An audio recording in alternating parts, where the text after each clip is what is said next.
Chers amis, nous sommes toujours durant le temps pascal qui va de Pâques à la Pentecôte, et durant ces 50 jours, nous avons le témoignage d'expériences très diverses du ressuscité. Ce sont des femmes qui le voient, ce sont des hommes qui parlent avec lui, qui mangent avec lui, et à l'intérieur de toutes ces expériences, déjà le matin de Pâques, Jésus le ressuscité dit à Marie-Madeleine « Ne me touche pas, je ne suis pas encore allé chez mon Père, votre Père, chez mon Dieu, votre Dieu. » Il y a donc dans l'expérience du ressuscité comme un départ, un exode vers Dieu, vers le Père.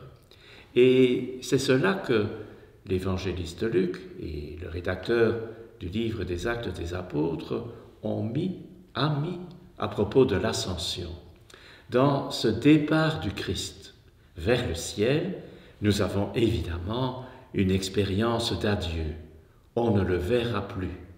Mais en même temps, Jésus, au cours des jours qui ont précédé sa mort, mais aussi après sa résurrection, dit « Je m'en vais pour que l'Esprit, l'envoyé du Père, vienne sur vous. » Alors l'ascension, c'est beaucoup de choses.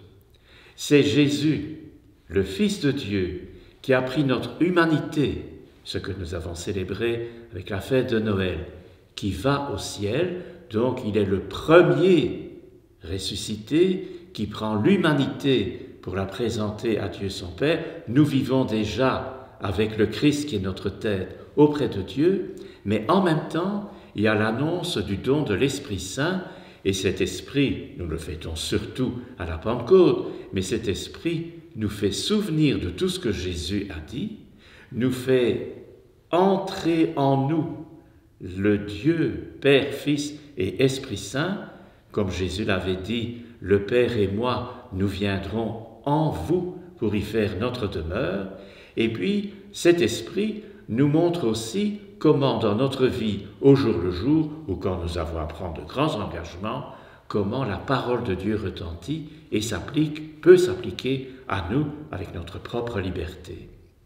Alors, entre l'Ascension et la Pentecôte, ça fait une neuvaine ou 10 jours, ça dépend comment on compte, nous sommes en lien avec les apôtres au Cénacle, à Jérusalem. C'est dans le livre des Actes des Apôtres. Et parmi ceux qui sont dans le Cénacle, il y a la Vierge Marie. Eh bien, tout cela pris dans l'attente du don de l'Esprit qui viendra à la Pentecôte sous la forme de langue de feu. Et donc, les chrétiens sont invités à s'unir aux apôtres, à la Vierge Marie, pour demander d'accueillir l'Esprit Saint. Et ici, je voudrais peut-être éclairer certains d'entre nous. Depuis le début de la pandémie, je ne compte plus le nombre de mails, de lettres, qui m'ont demandé de consacrer la Belgique au cœur immaculé de Marie.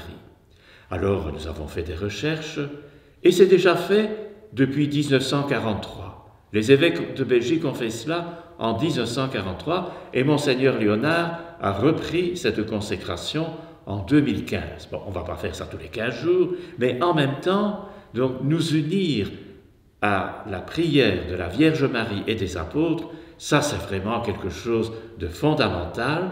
Nous attendons le don de l'Esprit Saint, et le pape François a rédigé il y a quelques semaines de magnifiques prières que nous pouvons réciter en communion avec l'Église universelle et aussi avec tous les chrétiens qui nous précèdent depuis que le Christ est mort et ressuscité. Alors, chers amis, je sais que c'est long, je sais que c'est très long, le fait d'être confiné, et tous les jours on nous dit comment les choses pourraient évoluer, et nous faisons confiance, bien entendu.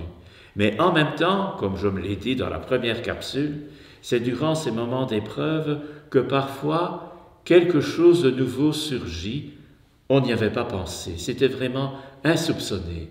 Alors je nous souhaite vraiment à tous que durant ce temps de prière plus profond, plus solide entre l'Ascension et la Pentecôte, nous puissions discerner ce que le Seigneur nous a fait découvrir durant ce temps de confinement.